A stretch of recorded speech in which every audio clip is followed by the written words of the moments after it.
Whew. Good morning. Welcome to the SitRep for 14th of March 2022. It is currently 9:47 a.m. Eastern Daylight Savings Time. I think we're still in Daylight Savings. Yeah, I think that ends at like Easter. So, yeah, a lot going on in the world today or overnight. A lot of stuff that happened yesterday that I didn't really harp on about too much, or mentioned it here and there, but didn't talk about it too much. So I'll go on with that. I was going to leave this for another sort of half an hour or so and see what happened with the markets when they open up. But I thought I'll just jump in and get this cracking, and then maybe have a look at the markets afterwards. All right. So yeah, a lot going on around the world at the moment, and a lot of stuff. It is, a precarious situation is getting more precarious day by day or hour by hour at this stage. It's worthwhile keeping our eyes on this sort of stuff, not just for the fear-mongering, fear porn sort of side of things that we're getting from the mainstream media, but more as so that we can keep ourselves informed, we can see what's actually happening out there and best plan our lives around that. So remember that the point of me putting out these sit reps is not to show you that the world is all doom and gloom. It's more to show you my take on what's happening. So I try and report what information that I'm reading or picking up from different sources, and then using that as an interpretation to think about what we're going to do, or how we're going to plan, how we're best going to prepare for what's happening in the future, i.e., increases in prices and things like that, and how that might change our spending habits now and into the future. Okay, so I'll start off with some of the stuff that's going on around the world. So we'll start off in the Middle East with Iranian missiles. There's been 8 to 12 Iranian missiles that have been fired into Iraq, into the northern part of Iraq, which is otherwise known as Kurdistan. High Kurdish population up in that northern part, into one of the major cities up there, Erbil, which I've actually been to. It's a really nice place. So the reports initially were that it was at a US base and that had missed everything in the US base and had not caused any deaths or any damage or anything like that. Reports this morning are actually coming out that it was a Israeli secret base. So if you haven't been keeping abreast of what's happening in the Middle East, Israel and Iran are kind of at each other's throats, and they're firing missiles and drone striking each other or through instigating violence throughout the region. So this one was a little bit more direct now. Obviously, it's not Iran firing on Israel, which would cause a pretty dramatic response. It's Iran firing on Erbil. But it was apparently, some reports say, a spy base or a secret Israeli base that actually got hit there.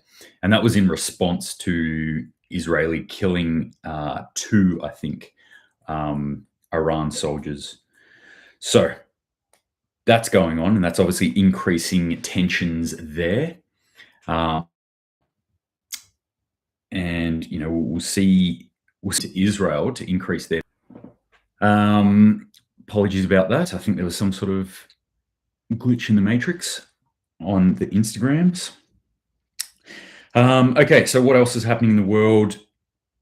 India actually fired a missile into Pakistan. For those who don't know the history there, India and Pakistan, they used to be the same state, really, when the British came in and started drawing imaginary lines all over that land, that part of the world there, and then soon realized that the cool thing to do. So Pakistan and Israel have that kind of separation, and they've always had that kind of friction.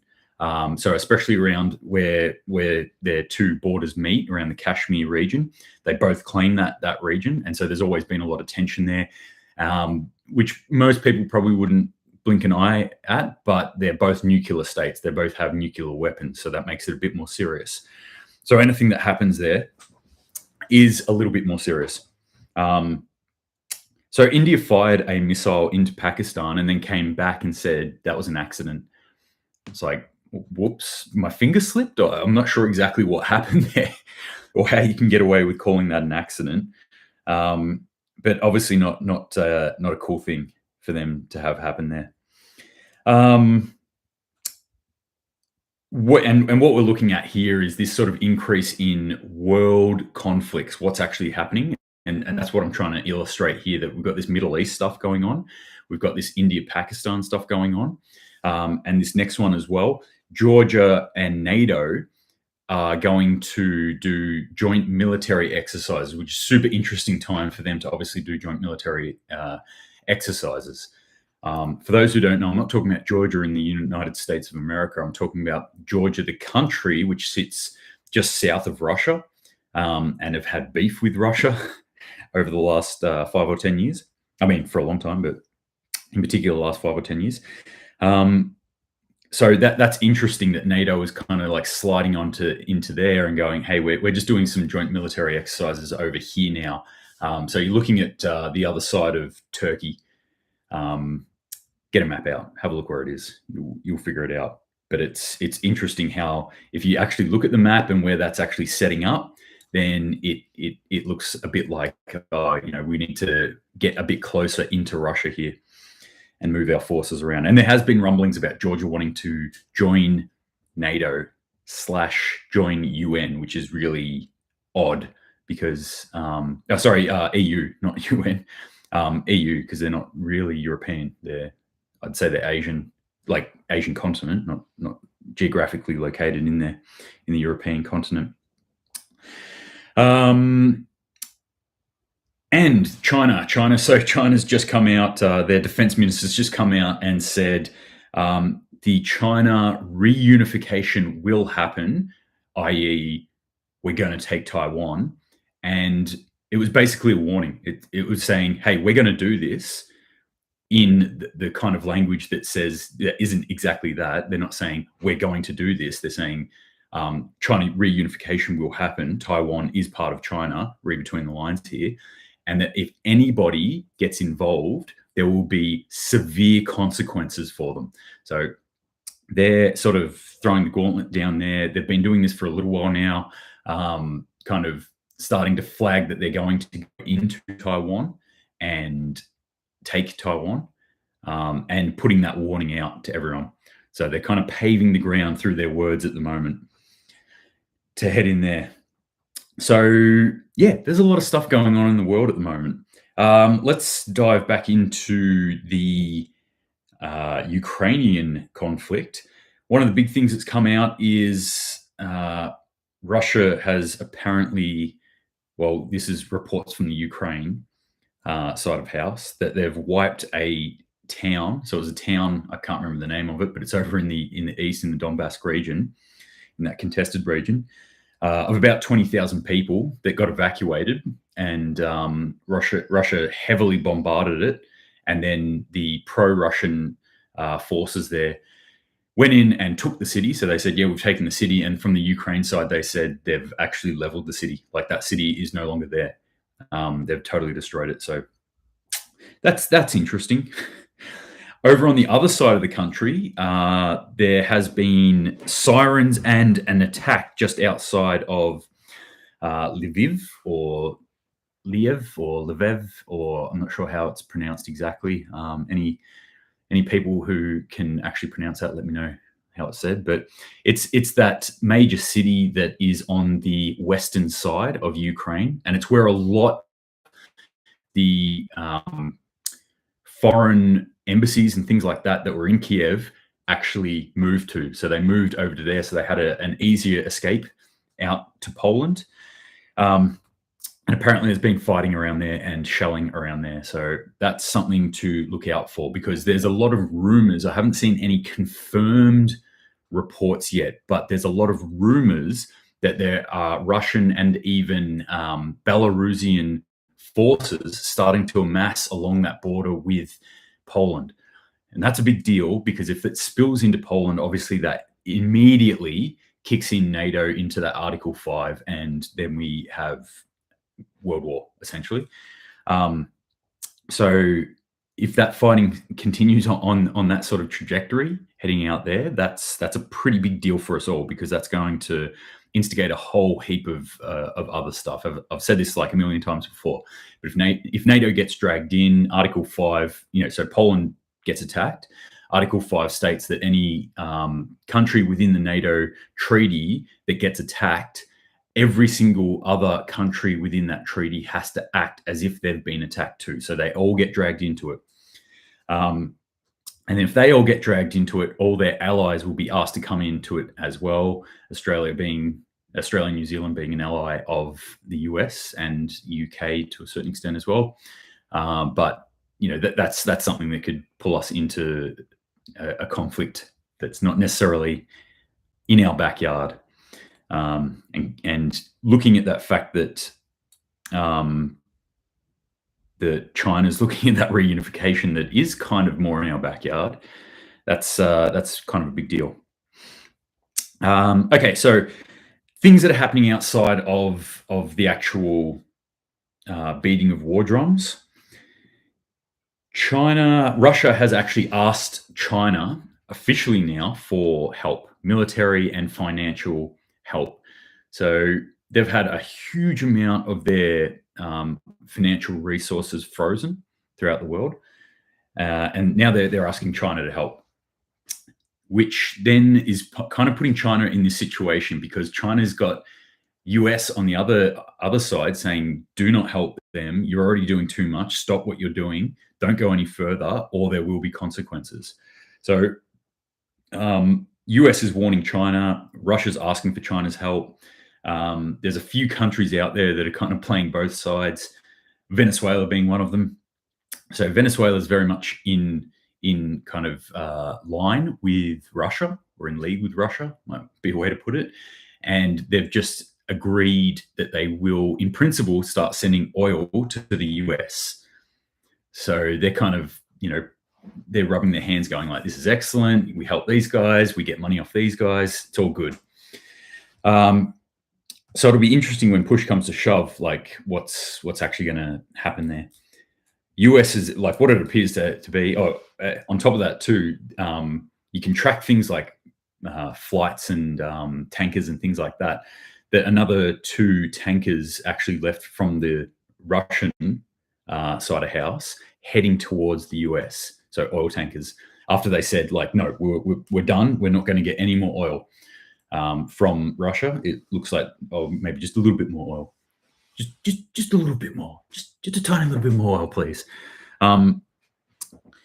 That's pretty interesting. I'm wondering how US's clear addiction to oil from Russia and Venezuela and that is going to play out, because they're essentially funding the other side of their war, or wars, as it might turn out to be. So will China step in there and help Russia? I think probably. That's my take on it. That's my personal opinion. I think there's going to be more ties, and I'll talk about a few other ties in this next part, where I'm going to talk about financial sort of stuff as well. And it starts to become obvious that Russia and China are going to become very, very linked, and they already are very, very linked. It's just gone past 10, so I'm just going to check some of the other sources of news. What's going on in the world? Same there. What's happening over on Reuters? No change. So just look at the market, see what markets have opened up. Nothing really has opened up too much. Shanghai is going up. In Europe, they all look pretty up. America still looks pretty down at this stage on their markets. But if we go into the important kind of stuff, commodities, still not a lot opened up here. Things are still pretty high across the board. We might see an easing of oil. So Brent crude's gone down a couple of percent, which is good. Hopefully that translates to the Bowser, but unlikely. Once they've made those gains, they don't take them back too easily. And still waiting for the metals markets to open up and start putting their data out. Nothing on that yet. Okay, so other financial stuff. Visa and MasterCard have shut down their operations in Russia, which is a big deal because that's how people transact, primarily through Visa and then through MasterCard. And that's also, I think that should be a warning for us too, that more and more we become dependent on electronic forms of currency, and then we have to look at who controls that channel. And so what we're seeing is, companies like Visa or MasterCard that are controlling those channels can switch them off to an entire country. That's kind of a red flag for me. I don't like what you're doing, and I'm turning off your ability to move money or spend money or access money. So if we extrapolate that out, where does that end up for us as individuals? I don't like what you're doing. I don't like what you're saying. I don't like who you are. If what point do we start thinking like, shit, do I have flags in the bios? Have I posted I stand with whatever the flavor of the month is this month in order to access my money this month? It's pretty disturbing. The other thing that is happening is they've increased their rates. So they've increased their interest rates and their card rates. That's Visa and MasterCard. And that is their official report is, and that's a consumer increase as well. And then they came out because they got a bit of flack for that apparently and said, oh, no, that's for the people who are using it. So the terminal, so, your retailers, that's who's going to get that cost. And of course, retailers aren't going to just absorb that cost. They're always going to pass it on to the individuals that are buying the goods. So yeah, if you're paying through credit cards like Visa and MasterCard, expect your prices to go up when you're paying for whatever. And the price of everything is increasing. So now you're getting another little stab in the back on top of already increased prices just for transactions. So that sucks. The other thing with this is because Visa and MasterCard aren't operating in Russia anymore, we've seen a massive uptake of UnionPay. So UnionPay, I think, was like third or fourth maybe in the credit card systems. And UnionPay is a Chinese-owned entity. So Russians are now rushing to UnionPay. Their banks are going, yep, let's just go to UnionPay. Some of their banks too, one of their largest banks just went and said, okay, yep, obviously not going to buy anything in ruble. It's like meaningless now, and we can't access any US or euros. So we'll go with yuan. So the yuan, not the UN, but the yuan. Anyway, the Chinese money that's now being used as a standard in at least one of their major banks, so people can buy up that. So we're seeing the Russian money just, all those sanctions came in to try and restrict them, and we see like it's smearing out the sides of the fingers as the world's death grip on Russian financial system, trying to strangle it to death. And we're seeing it squirt out the fingers and go to other places, go into crypto, go into gold, go into Chinese markets, go into Chinese credit systems. And like I said, more links between China and Russia happening there. And that's really being forced or enforced by these sanctions from the US that have been driven by the US.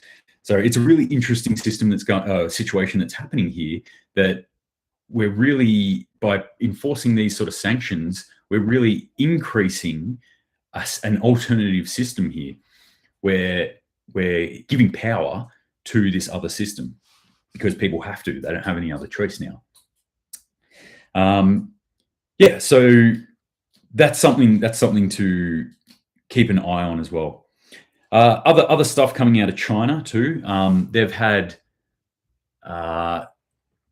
I'm trying to get confirmation of this number, but they had 3,600 COVID cases, and I read that on two sources, and I'm like, that's a tiny amount, and both sources says that's the highest they've had since the start of the pandemic, which I think is insane.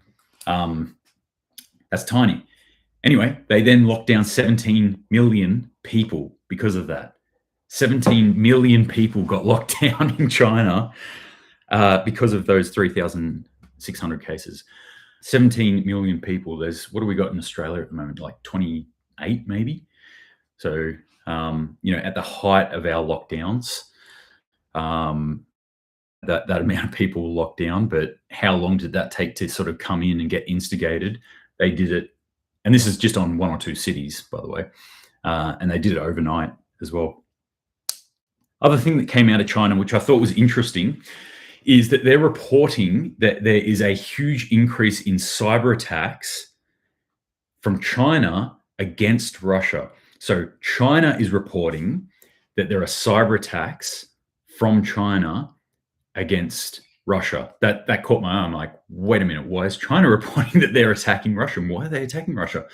When you actually go further into the report, what they're actually saying here is that that a huge amount of computer systems within China are being hijacked by hackers and then used to perform attacks against Russia. And that when they've traced those attacks, and they're mainly coming out of mainland US. So there is absolutely no verification that I can find of this information, but it is interesting in of itself, even if it is a total lie that China's just making up. They're just saying like, yep, oh yeah, US is using our computers to attack Russia. Even if that's a total lie, that's really interesting propaganda that's coming out in of itself. If it's not a lie, then it's super interesting that US are trying that tactic. And what's their end game there? Are they trying to like show Russia like, oh, China can't be trusted? Don't put your money in there. That's just really interesting. It'll be interesting to see if any of that is true, if it is actually happening, what its consequences are, and if it's not true, the subtext for me, at least when I'm reading that, is China indicating through world media channels that, hey, Russia, we're with you. They're saying, we're with you. Look, these guys are hijacking our stuff and attacking you. It's not us. So this, China's been playing this strangely straight bat with this whole thing, saying we're not really involved. We're not really doing this. We're not doing that. It's not really our problem. Our problem is Taiwan and no one else's problem. But, this Russia thing, this is not our problem. The US is saying you have to sanction them. They're saying, no, we don't. The US is saying you have to stop buying wheat off them. They're saying, no, we don't. So they're not doing anything, and they're not doing anything, if that makes sense. And I think that kind of shows in that the release of this information, that they're sort of saying like, hey, we're not performing these attacks. Someone's performing these attacks, but it's not us. It's not them saying we stand with Russia, but it's them saying we're not against Russia. So that is most of the interesting stuff that I've seen come out in the past, 24 hours or so. Let's see if these metal markets have opened up yet. Nope. Oh, no, we do have movement. Okay, so a lot of red in the metals markets. We're seeing drop-offs here, which would indicate that, generally speaking, there's a bit more market sentiment towards the happiness, buy-up sort of stuff. If people are taking money out of metals, people usually feel a bit safer in the world for whatever reason. I said this a little while ago. I think Russia's game plan here is the long grind, and to kind of get everyone accustomed and used to the war that's happening, or their military operation, as they put it. And the Western mindset, I think, isn't robust or disciplined enough to see something through for more than 2 weeks. The average Western mind gets pretty bored with things pretty quickly. And so, we'll start to shift up to other things. So if we see this war continue to go on as it is continuing to go on, and it doesn't explode out the sides and head off into any of the NATO countries, then I think it will play into Russia's hands, and we'll see things like market rebound a little bit. But who knows? Who knows? This is the first 2 minutes of the market being open. I'm not sure what's going to happen there. All right, so that will do it for today. As always, if you have any questions or anything that you want to add to anything I've said, or any disagreements, any fights you want to start on the Instagram, go for it. Chuck it down into the comments. Obviously, no real change to any of the major things that I'm saying. Continue to store up food. Continue to move towards getting yourself out of debt if you can. Continue to stockpile things like fuel, especially. There could be more disruptions coming. I think we're moving still into harder times coming. And when I'm talking about this, I'm not talking about there's going to be 2 weeks of harder times. I'm talking about months, years of downturn at best, recession at best. Be like inability to get a lot of things that we take for granted today at worst. So keep prepping out there. Keep your own land or garden or something like that you're securing your own food supply, that you're securing your own water supply, that you're securing your own shelter on some level at least. And always start have that sort of ability to move as well, to get out of the area that you're in if things get bad, whether that be from like some sort of major conflict or from just natural disasters and things like that we're seeing. If you've got any questions at all, pump them into me. I'm always trying to answer them as quickly as possible. But apart from that, stay safe and Semper Paratus.